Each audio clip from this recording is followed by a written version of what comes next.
오늘 강의의 제목이죠. 예. 중대재해처벌법 가지고 제가 간단하게 뭐 개요, 네, 중대재해처벌법에 있는 내용, 핵심 사항, 그 다음에 뭐 이렇게 결론, 뭐 판결 사례, 이런 식으로 차례를 잡을까 하다가 하나하나를 좀 다 풀어보자 하고 목차에 대한 하나하나를 좀 풀면서 중대재해처벌법을 한번 우리가 여러분들도 한 번씩은 읽어보시고 들어보시고 이렇게 한번 좀 된 자료지만 제가 늘 좋아하는 한 단계 더, 한 깊이 더, 한 뼘 더 생각하는 그런 시간으로 이렇게 한번 보겠습니다. 법의 구조고 일단 중대재해처벌법 해가지고 구조는 이렇습니다. 뭐 항상 어느 법이든 제1장 총칙이 있고 제1조에는 목적이 있고 정의가 있습니다. 산업안전보건법도 그렇고 다 이렇습니다. 총칙에는 목적과 정의가 있고 내용에 대한 설명들이 있고 그다음에 여기에 핵심 사항인 중대산업재해.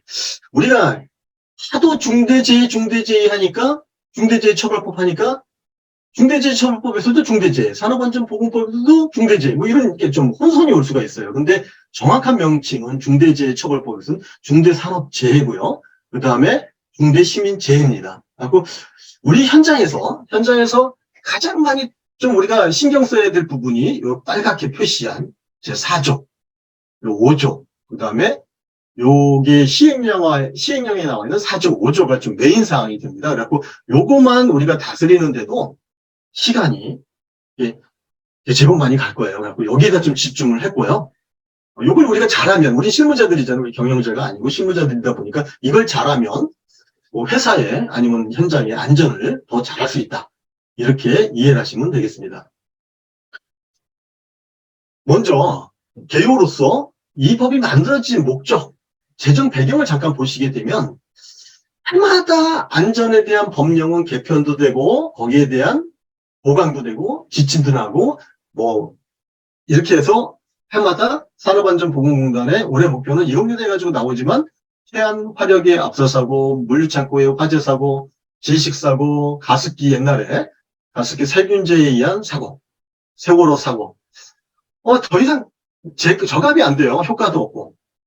그러다 보니까 이제 이렇게 방금 전에 얘기 드린 것처럼 규칙이나 고시, 법, 항목들을 더 강화했죠. 강화해도 0.43, 0.49 만년율 이거 더 안 떨어지는 거예요. 이 안전보건관리 책임자 선에서 안 되겠다. 거기서 제일 가장 책임을 질 수 있는 인사행정 원가의 최종 책임자인 우리 그 사람을한테 이 경고 내지는 처벌을 함으로써 한번 이 죄를 한번 막아보자. 제대로 된 안전보건관리 체계를 구축해보자.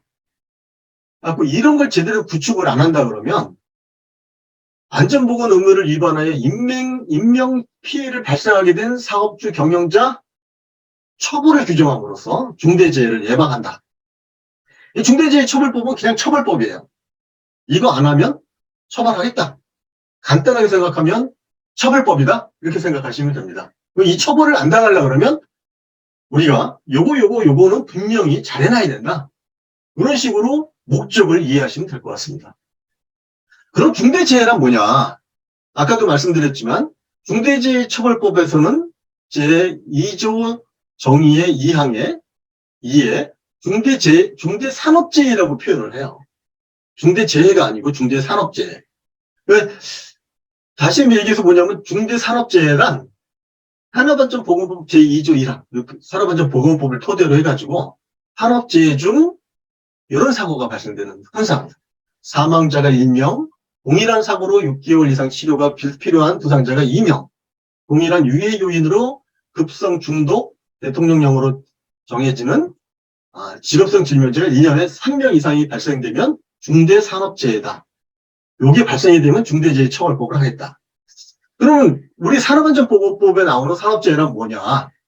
그냥 뭐 어디서 사고 나고 아무런 관계도 없는 사고가 아니라 우리가 종사자가, 근로자가, 노무를 제공하는 사람이 그 업무하고 관계되는 일로 해서 이렇게 건설물 설비, 원재료, 가스, 증기, 분진에 의하거나 그러니까 어떤 위험기구나 물적인 요인가 되겠죠. 작업, 인간의 지식, 기능, 태도에 의해 가지고 작업 방법이나 작업 방식의 어떤 인적 요인에 그 밖에 업무 요구를 해가지고서 사망하거나 부상하거나 질병이 오는 걸 우리는 산업재해라 한다. 이 산업재해도 그렇게 딱 정의가 딱 잡혀져 있습니다. 근데 우리는 혼용을 하죠. 중대재해. 하고 이참에 한번 혼용되는 걸 한번 구분을 좀, 용어 구분을 하는 게 아마 이 학문하는데, 공부하는데, 그다음 업무하는데 가장 좀 중요할 것 같습니다. 그래서 산업안전보건법에서는 중대재해라고 얘기하고, 중대재해처벌법에서는 중대산업재해, 이 산업이라는 얘기가 들어가죠.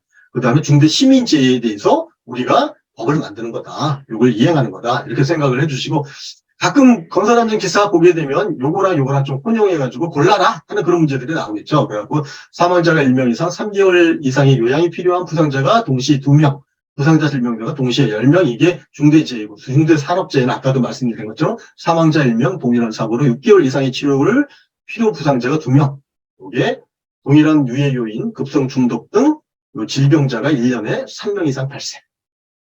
또 비슷한 용어가 뭐가 있냐면 산업안전보건법 제44조에 중대산업사고, 얘는 사고예요. 이런 사고가 난다. 하고 이런 얘기들입니다. 그런 것들이 있는 사고를 우리는 중대산업사고라 한다. 해가지고 좀 용어를 먼저 구분해 놓고 들어가는 게 좀 맞겠다 싶습니다. 그럼 사망자가 1명 이상 발생한 경우는 어떤 사고냐? 사고로 인한 상황이죠. 사고로 인해 부상 질병으로 인해 뭐 그때 바로 안 돌아가시더라도 그거의 원인이 돼가지고 돌아가시는 그런 경우들이 있죠. 그 사망. 그 다음에 질병적 직업성 질병, 업무와 관계되는 유해 요인에 의해서 발생되는 그런 질병이 되겠죠. 그래서 뭐 개인적인 그런 것들도 많이 작용이 되죠. 종사자가 굉장히 건강하시고 고혈압도 없고 당뇨도 없고 굉장히 건강 체질이에요. 그러면 아무래도 질병은 좀 늦게 오겠지만 이게 질병이 발생됐을 때 가장 먼저 따져야 될 것이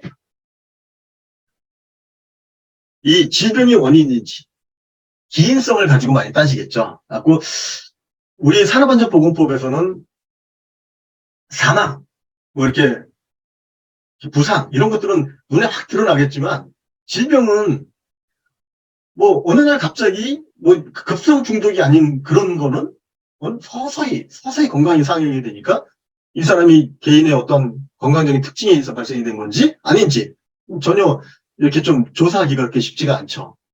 하고 이번에 중대재해처벌법으로 갖고 와야 될 그런 것들은 그래도 이 처벌에 관계되는 얘기잖아요.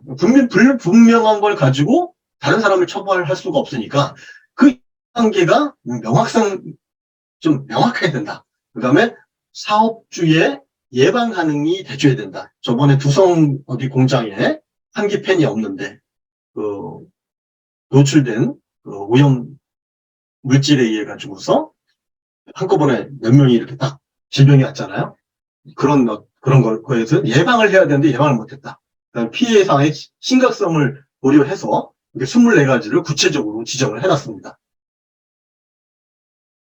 동일한 사고, 6개월 이상 치료가 필요한 부상자가 2명 이상 보게 되면 장소적으로나 시간적으로 근저성을 가지고 있는 일련의 과정에서 화재 폭발이 한꺼번에 일어나고 그 자리에서 장소적, 시간적 근접성에 의해 가지고 2명 이상 발생이 됐어요. 그러면 우리 중대재해처벌법에 해당되는 중대산업재해가 되겠죠.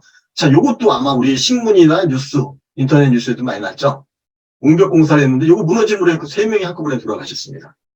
그러니까 장소적, 시간적 맞죠. 그 다음에 거푸집이 콘크리트 타설화 하다가 떨어지면서 추락에 의해서 이렇게 한 5명 정도 한꺼번에 다쳤는데 그 중에 한 2명 돌아가시는 걸로 알고 있어요. 이렇게 이제 돌아가시게 됐는데, 근데 6개월 이상의 치료, 요거는 뭐 정말 전적으로 우리 의사의 진단서죠. 진단서. 초기 진단서에 의해 가지고서 요거 진단 몇 개월 나왔어요. 근데 진단 몇 개월 나왔는데 6개월 미만이었는데 치료하다 보니까 그게 더 연장이 돼요. 그럼 그 시점에 얘는 중대산업재해로 이렇게 분류가 되겠습니다. 동일한 유해 요인, 아까도 말씀드렸지만 이 질병에 관계된 것들은 뭔가 진짜 명확성, 우리가 막을 수 있는가, 그 다음에 좀 이렇게 뭔가 특정화지지 않으면 굉장히 좀 어려워요. 그래서 24가지로 아까 이렇게 말씀을 드렸다 그랬잖아요. 그래갖고 직업성 질병자 이런 것들에 대한 거, 그 다음에 유해 인자에 관한 거, 유해 작업에 관한 작업의 종류. 예를 들면 작업의 유해 작업 같은 경우는 그렇습니다. 우리 밀폐 공간에서 산소 농도가 부족한 상태라든가, 올해 또 기후 변화 때문에 굉장히 또 이 고열 작업이 폭염에 노출된 그런 작업들.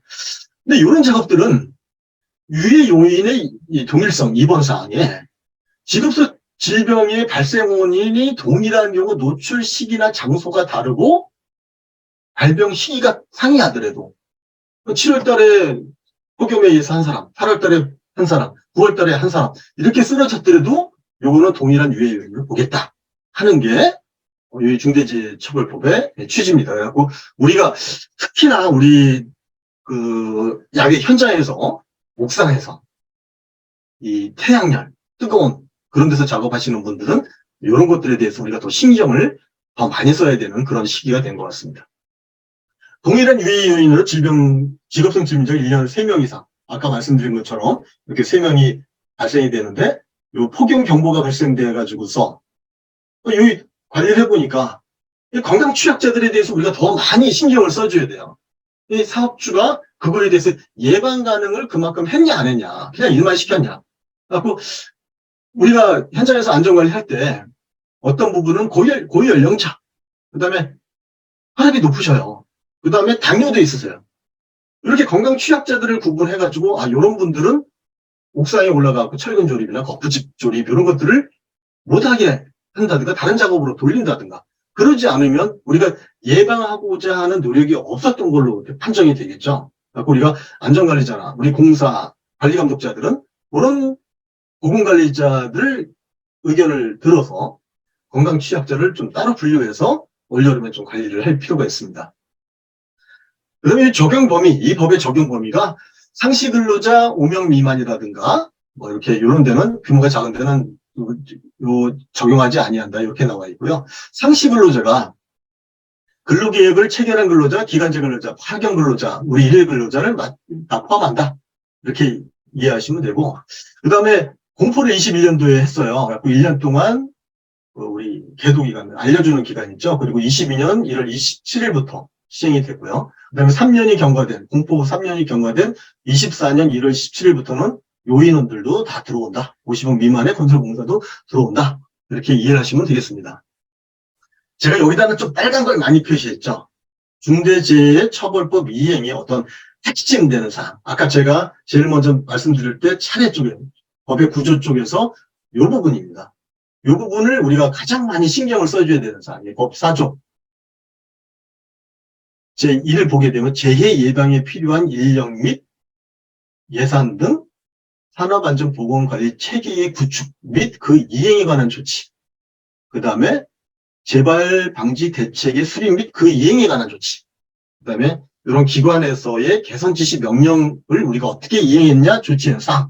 그 다음에 안전보건관계법령 의무의 발성의 조치. 그래갖고 요 1항에 나와 시행령 제4조에 나와 있는 안전보건관리 체계의 구축은 1호부터 9호 이렇게 해가지고 요 사항을 우리가 잘 만들어 놔야 되는 거고, 그 다음에 요 4번 사항 같은 경우 또 이렇게 4가지의 호로 이렇게 또 했어요. 그래갖고 안전보건관리 체계와 이행점검이 핵심이다. 그래갖고 여기에 나와 있는 것들은 우리가 현장에서 이렇게 관리를 잘해야 된다 하는 걸 갖다가 요 페이지에 요 안에 다 들어가 있습니다. 요거를 하나하나 이제 풀이를 해보면 시행령 제4조 제1 번째 나오는 1입니다. 사업 또는 사업장의 안전보건에 관한 목표와 경영 방침을 설정할 것. 이렇게 나오죠. 그래서 안전보건관리 체계의 의미는 뭐냐면, 우리 산업안전보건법 제2장 제1조를 보게 되면 안전보건관리 체제입니다. 어이. 요거는 조직의 구성과 역할. 다시 얘기했고, 안전보건관리 책임자, 관리감독자, 안전관리자, 보건관리자의 어떤 그런 역할, 의무, 업무, 요거에 대해서 얘기하는 거고요. 중대재해처벌법의 안전보건은 관리 체계라고 얘기합니다. 체계는 뭐냐면 시스템 개짜를 얘기합니다. 안전에 대한 법들이 굉장히 많죠. 한 35가지라고 지금 우리 얘기하고 있는데 그 이상이 될 수도 있습니다. 그 법을 어떻게 잘 운영을 해서, 그 다음에 우리 안전 조직 체계를 잘 만들어서 재해를 방지하겠다. 뭐 그런 목적으로 보시면 되겠습니다. 그 안전 개념, 요걸 한번 좀 제가 밑에 참고 삼아서 하나 얘기했는데, 옛날에는 정신 바짝 차려갖고 안전하는 정신주의적 안전시대. 부주의한 사람은 사고 날 수밖에 없다. 뭐 이런 식으로 가다가 의학적으로, 우리 산업심리학적으로 이거 좀 대책을 했어요. 그래갖고 심리적으로 굉장히 심신이 불편한 사람들, 그다음에 왼쪽과 오른쪽 눈이 시력이 많이 차이가 나는 사람들 잘 넘어지더라. 뭐 이런 것들에 대한 안전 대책을 만들어 나갔고, 그다음에 세 번째로 나온 게 이제 인간과 기계, 뭐 인터록 시스템 럭 시스템 뭐 이런 것들을 가지고서 현장에 안전을 좀 이렇게 했다면, 지금에 나오는 시스템 안전은 종합적 안전을 구하는 관리 기술적 안전관리 시대다. 그래갖고 지금 우리가 이걸 하고 있는 게 아닌가 싶어요. 자기규율 예방 체계. 우리 자기규율 예방 체계를 확립해서 위험성 평가를 체계화시키겠다 하는 게 23년도 산업안전보건공단의 그 목표입니다. 그래갖고 요 안전보건에 관한 방침과 목표가 좀 중요해서 요거를 수립할 때 그냥 우리가 목표 막 정하는 것이 아니라 사업장의 유해위험 특성과 조직 규모, 우리 조직이 얼마 안 되는데 위험 요인은 많은데 요걸 특성을 잘 생각을 해서 만들어야 되고, 달성 가능한 거, 그 다음에 일관성이 있어야 되죠. 중구난방이면 안 되고. 근데 이렇게 잘 짜여진 게 근로자하고 이해관계자가 잘 알고 있어야지 그 방법으로 노력을 하겠죠.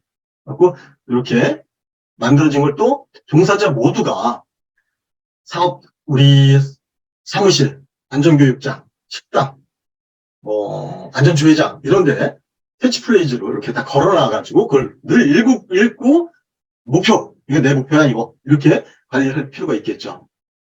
그래서 우리가 스마트 목표, 스마트 경영 방침 이렇게 얘기합니다. 우리가 이렇게 목표를 세우는 거는 굉장히 구체적이어야 돼요. 뭘 목표를 세웠는데 정확히 뭘 얘기하는지 모르면 안 되겠죠. 그 다음에 얘는 측정 가능해야 됩니다. 달성 가능 정도를 우리가 파악을 하고, 야, 이거 좀 덜 달성됐어.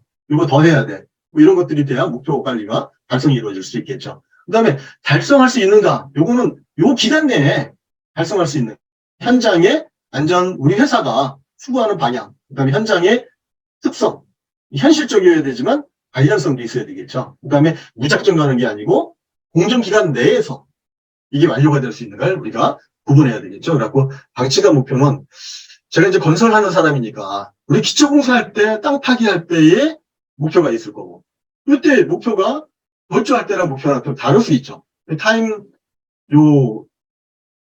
타임리하게 요 안에서 이루어지겠죠. 창호 작업할 때, 마지막에 다 끝내고 조경이나 실내, 도장, 도배 이런 작업할 때 목표가 달라질 수 있죠. 근데 이 목표가 한번 목표 딱 현장 착공하면서 목표 딱 세워놓으면 준공할 때까지 그대로 목표가 가는 게 아니라 이런 공정을 시행하면서의 목표들 이렇게 좀 바뀌어 나가고 거의 달성하고 있는 구체적인 방향도 좀 바뀌어 나갈 필요가 있습니다.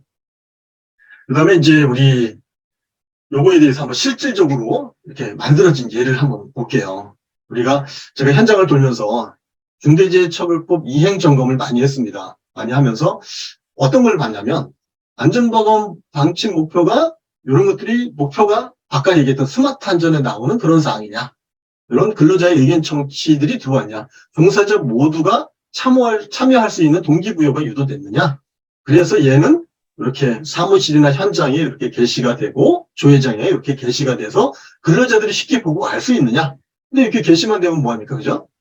이런 것들에 대해서 우리가 이 성적 지표를 만들어서 세부 추진 방향, 그리고 우리가 장비사고 제로, 모든 안전에 대해서 관리 위험성 평가 구체화 내시라 이렇게 됐으면 요거에 대해서 구체적인 액션 플랜이 왔고, 왜 2, 4, 6, 8 해가지고서 우리가 월별로 어떻게 진행이 돼서 지금 측정 가능한 지금 몇 프로 우리가 달성하고 있다. 그래서 우리가 사고가 없다. 이런 관리가 돼줘야 된다는 그런 얘기고요.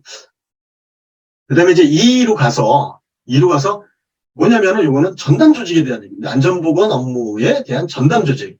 우리가 요 앞에 나오는 얘기는 17조, 19조, 22조는 우리 산업안전보건법에 나와 있는 안전관리자, 보건관리자, 산업안전보건위에 해당이 됩니다. 이건 어차피 하고 있는 거고요. 그 다음에 안전보건에 관한 업무를 총괄 관리하는 전담 조직을 둘 것, 이렇게 나와 있습니다. 그리고 상시 근로자 수가 500명 이상, 토목 건축은 이런 시공능력 순위에 따라가지고 200위 이내에 들어가는 회사들은 전담 조직을 구성해라. 그리고 전담 조직은 뭐냐면 현장에서는 우리 안전관리자가 있고 본사 딱 가보니까 이 법이 만들어지면서 우리 대표이사가 안전에 대해서 전문가가 아니잖아요. 그러니까 이 대표이사, 경영 책임자를 서포트해 줄 수 있는 전담 조직이 구성이 돼줘야 된다. 조직이니까 혼자 해서는 안 되겠죠. 그래서 2명 이상이어야 된다. 하지만 여기에 대해서는 자격을 뭘 갖고 있어야 된다, 경력이 얼마 있어야 된다, 그런 것보다도 전체적으로 모든 걸 좀 매니지할 수 있는 그런 위치에 있는 사람들이 해주면 좋다. 그런데 이 사람들의 역할은 안전보건중대재해처벌법에 나온 체계에 대해서 이행하고 있는가, 그다음에 현장의 부족한 요소를 개선하고 또 이게 또 보고되고 하고 있는가, 뭐 이런 것들을 계속 모니터링하고 계속 업그레이드 시키는 그런 일이 되겠죠. 그다음에 이제 위험성 평가에 대한 사항입니다. 현장의 우리 시행령 4조 제 세 번째로 나오는 얘기는 뭐냐면 유해 위험 요인을 확인하여 개선하는 업무 절차를 갖고 이게 단기 1회 6개월에 한 번씩은 점검하느냐 이런 얘기인데, 우리 현장에서는 위험성 평가를 하죠. 산업안전보건법 제36조에 나오는 위험성 평가를 실시하고 있죠. 그리고 위험성 평가를 실시하면 그걸로 이제 한 것으로 본다 하는 게 요 문구의 사각 틀에 나와 있는 문구의 내용입니다. 이거 보게 되면 그 위해 위험성을 가지고 작업을 하는데 못을 제일 잘 박는 사람들이 목수예요. 우리 관리 감독자가 아니죠. 그래서 근로자가 종사자가 못을 제일 잘 박는 종사자의 의견을 청취하는 절차가 있어야 된다. 이게 좀 제일 중요한 사항인 것 같아요. 그래서 이렇게 이제 산업안전보건법에도 이렇게 36조, 그 다음에 37, 시행규칙제 37조에도 이런 것들이 있고, 그 다음에 고용노동부 고시에도 사업장 위험성 평가에 대한 지침, 근로자 참여에 대한 얘기가 있습니다. 그리고 요즘에 가장 또 핫하게 많이 얘기하는 게 뭐냐면, 위험성 평가 특화 점검 실시입니다. 하고 23년도 위험성 평가 특화 점검 등의 본격 실시를 위한 우리 산업안전보건감독 종합계획을 발표를 했어요. 그래서 요거에 대해서 우리가 좀 관심을 가져줘야 됩니다. 그 위험성 평가는 뭐냐? 어떻게 보면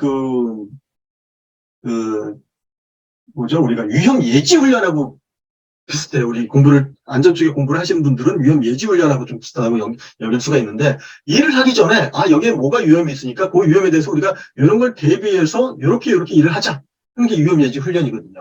그래서 보게 되면 종류가 최초 위험성 평가, 정기 위험성 평가, 수시 위험성 평가, 이렇게 세 가지로 만들어집니다. 그래서 최초 전체 작업에 대한 공정을 갖다가 분석을 해서 최초 위험성 평가를 만들고요. 정기는 1년에 한 번씩, 우리가 장비를 1년 동안 썼더니 뭐 부분이 노후가 됐다, 얘를 더 우리가 열심히 보수를